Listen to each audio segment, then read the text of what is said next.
I've asked this one question to many decision makers all over the world.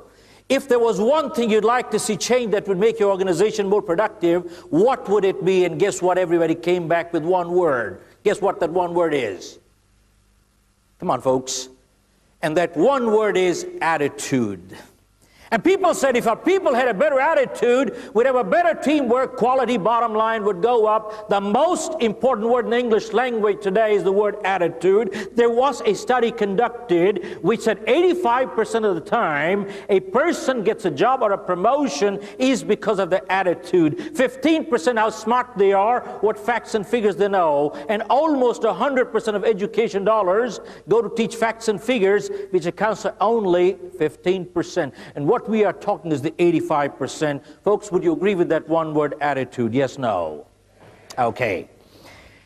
Now the big question is, how do we form attitudes? Folks, attitudes are formed with something called the triple E's of attitudes. One is called the environment, and the second is called the experiences in life, and the third is called education. Environment, experiences in life, and education. Environment starts from where? Our family environment, work environment, social environment, political environment, religious environment. All these environments starts creating our attitude. Folks, have you noticed an overcritical environment within the family, or go further, overcritical parent, teacher, supervisor, who constantly questions your ability, intelligence, and appearance, leads to what? A low self-esteem, inferiority complex, in turn leads to a negative attitude. Let me repeat.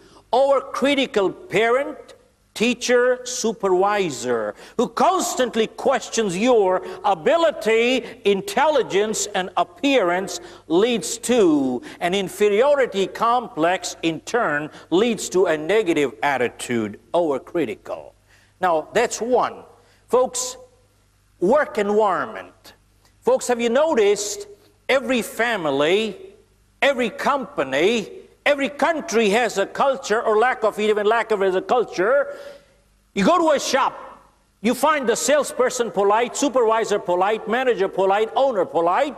You go to another shop, the salesperson rude, supervisor rude, manager rude, and owner rude.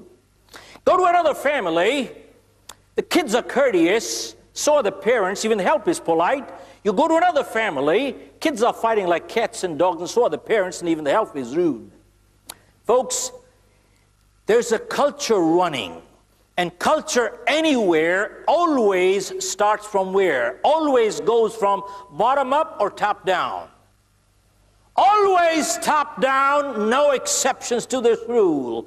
How can a supervisor enforce a no smoking policy when he's smoking himself in a no smoking area? It doesn't work that way. How can a parent teach his kids to be honest when they're not honest themselves? How can an entrepreneur tell his people to be honest when they maintain 5 cash books? Hello? It doesn't work that way, folks. One is environment. A second is the social environment, folks. Have you noticed where the social environment is honest, a corrupt person has a hard time? Reverse it, where the social environment is corrupt, an honest person has a hard time. Yes, no? Yeah. You go back, many people have gone from the Asian regions to Canada, United States, many other places. How come most Asians go overseas and they do phenomenally well? And how come when they come back to their home countries, their own output starts going down? Why? Folks, in a good environment, a marginal performer does well and a good performer excels. Whereas in a bad environment, a good performer's output starts coming down. Same people in a different environment, their output starts coming down. Social environment.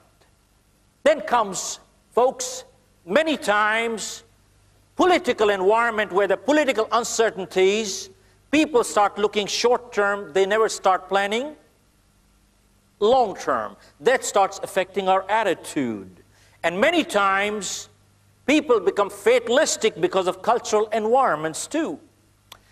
And the second part is, folks, experiences in life. How do experience determine our attitude? Folks, experience or events in life, they become a reference point.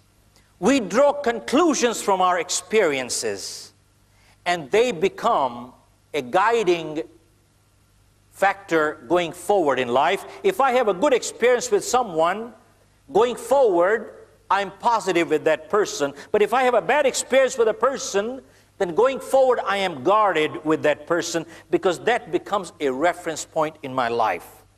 Experiences and events. And the third part is, that determines our attitude, folks, is education. Education broadens horizon.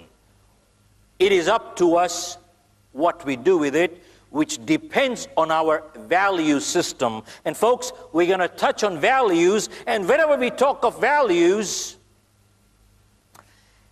big question comes, whose values are we talking about, and who are we to judge? We're talking universal values, eternal values that cross country, cross culture, and cross religion. Now, given this, how do we cultivate a positive attitude? Folks,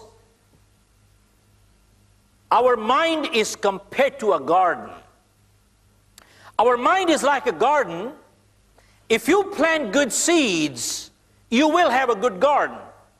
But if you don't plant good seeds, something will grow, and there will be what? Weeds, because nature abhors a vacuum.